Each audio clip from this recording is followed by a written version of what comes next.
უკრაინამ Wildberries-ის 10 უდიდესი საწყობიდან 7-ს დაარტყა. Wildberries-მა, რომელიც რუსეთის უდიდესი ონლაინ საცალო ვაჭრობის კომპანიაა, დაადასტურა, რომ გასულ უქმეებზე მოსკოვის რეგიონზე ბოლო იერიშმა მასშტაბური ხანძარი გამოიწვია და იძულებული гахта მიწოდების ჯაჭვები შეეცვალა. უკრაინამ იმავე ღამეს მეორე საწყობზეც მიიტანა იერიში.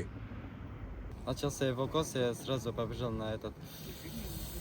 ევაკუაცია დაიწყო. პირდაპირ გასახდელში გავიქეცი ჩემი ნივთების ასაღებად. ეს ყველაფერი დაახლოებით დილის 3 საათზე დაიწყო. 3 часа ночи. ივლისში Wildberries-ის საწყობებზე უკრაინის იერიშების კამპანიის დაწყების შემდეგ მისი 10 უდიდესი ლოგისტიკური ცენტრიდან 7 დაიბომბა და მწყობრიდან გამოვიდა. ჯამში Wildberries-ის დაახლოებით 20 ობიექტი დაიბომბა. კიევმა განაცხადა, რომ მას Wildberries-ზე მიაქვს იერიშები, რადგან ის რუსეთის სამხედროებს შეიარაღებაში ეხმარება ამარაგებს დრონების კომპონენტებითა და ნავიგაციის აღჭურვილობით. იერიშები აჩვენებს, რომ უკრაინას აქვს იმის უნარი, რომ შეაღწიოს რუსეთის ტერიტორიის სიღრმეებში, რაც დამატებით ზეწოლას ახდენს მოსკოვზე.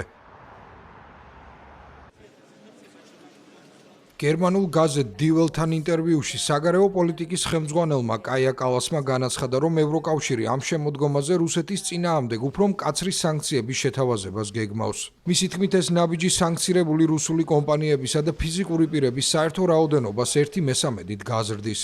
მიცემულ ინტერვიუში მან განაცხადა, რომ მოსკოვზე ზეწოლა უკრაინასთან ომის დასრულებამდე უნდა გაგრძელდეს. ევროკავშირმა 2022 წელს უკრაინაში რუსეთის სრულმასშტაბიანი შეჭრის შემდეგ სანქციების 21 პაკეტი მიიღო, რომლებიც მიმართულია რუსი პოლიტიკური და სამხედრო ლიდერების, ოლიგარქებისა და კომპანიების წინააღმდეგ. სანქციები ამ დრომდე 3000-ზე მეტ ფიზიკურ და იურიდიულ პირს დაუწესდა, ხოლო ევროკავშირში 28 მილიარდ ევროზე მეტი კერძო აქტივები გაიყინა. კალასმა ასევე დაზინა, რომ რუსეთი ევროკავშირის მიერ დაკისრებული სანქციებით უკვე საგრძნობლად დაზარალდა. მისი შეფასებით ეკონომიკური დანაკარგი 1 ტრილიონ ევროზე მეტ შეადგენს. თუმცა სანქციებს ევროკავშირის 27 წევრი სახელმწიფოს ერთსულოვანი თანხმობა სჭირდება.